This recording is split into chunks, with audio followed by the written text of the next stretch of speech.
অ্যাস্ট্রাজেনিকার করোনার টিকার পার্শ্ব প্রতিক্রিয়া নিয়ে এখনই দুশ্চিন্তার কিছু দেখছেন না ভাইরোলজিস্ট ও জনস্বাস্থ্যবিদরা। তারা বলেন, প্রাপ্ত তথ্য অনুযায়ী 50,000-এর মধ্যে একজন এই টিকার পার্শ্ব প্রতিক্রিয়ায় আক্রান্ত হতে পারেন। দেশের কেউ টিকার পার্শ্ব প্রতিক্রিয়ায় আক্রান্ত হয়েছেন কিনা তা জানতে টিকা গ্রহণকারীদের স্বাস্থ্য মূল্যায়ন করার পরামর্শ তাদের। বাংলাদেশে 2 কোটির বেশি মানুষ 2 ডোজ বা তার বেশি অ্যাস্ট্রাজেনিকা টিকা নিয়েছেন। কাজী ফরিদের প্রতিবেদন।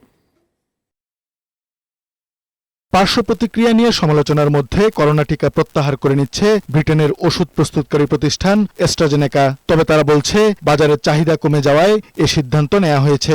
অ্যাস্ট্রাজেনেকার তৈরি করোনা টিকা নিয়ে একটি গবেষণায় বলা হয়, টিকা গ্রহণকারীদের রক্তে প্লাটিলেট কমে যায় এবং রক্ত জমাট বেঁধে যায়। বিরল এই পার্শ্ব প্রতিক্রিয়ার কথা স্বীকারও করেছে অ্যাস্ট্রাজেনেকা। এতে উদ্বেগ ছড়িয়ে পড়ে বিশ্বজুড়ে। বাংলাদেশ বিভিন্ন প্রতিষ্ঠান থেকে 5.5 কোটি ডোজ অ্যাস্ট্রাজেনেকার টিকা নিয়েছে। স্বাস্থ্য অধিদপ্তরের তথ্য বলছে, 2 কোটির বেশি মানুষ 2 বা তার বেশি ডোজ অ্যাস্ট্রাজেনেকার টিকা নিয়েছেন। এদের কারো পার্শ্ব প্রতিক্রিয়া সম্পর্কে স্বাস্থ্য অধিদপ্তরের কাছে কোনো তথ্য নেই। সংশ্লিষ্টরা বলছেন, স্ট্রোক হলে একজন মানুষের মধ্যে যেসব উপসর্গ দেখা যায় তেমন উপসর্গ দেখা যাচ্ছে এই টিকার পার্শ্ব প্রতিক্রিয়ায়। শরীরে রক্ত জমাট বাঁধার মতো জটিলতাও হচ্ছে। অ্যাস্ট্রাজেনিকার টিকার ফলে যে পার্শ্ব প্রতিক্রিয়া সেটা রেয়ার। হয়তো 50,000 লোক টিকা নিয়েছে, তাদের মধ্যে একজনের ডেভেলপ করেছে। নাম হলো TTS syndrome, thrombosis thrombocytopenia syndrome.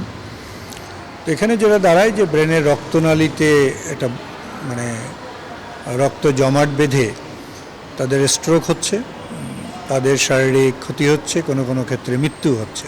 স্ট্রোকের মতো উপসর্গ হবে, যেমন তাদের মাথা ব্যথা হতে পারে, তারপরে শরীরের এক অংশ বা পুরো অংশ তাদের অবশ হয়ে যেতে পারে, তাদের কথা বলা বন্ধ হয়ে যেতে পারে। রক্ত জমাট বাঁধলে চামড়ার নিচে যে একটা লাল লাল দাগ হয়, সেই ধরনের একটা রোগের মতো এটা ডেভেলপ করে।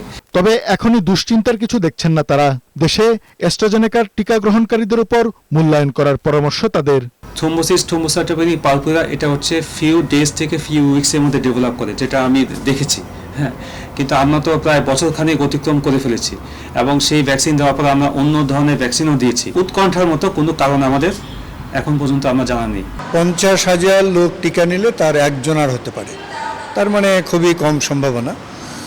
তবে তারপরেও তার জীবনটা তো তার কাছে গুরুত্বপূর্ণ, তো সুতরাং উড়িয়ে দেবার নয়।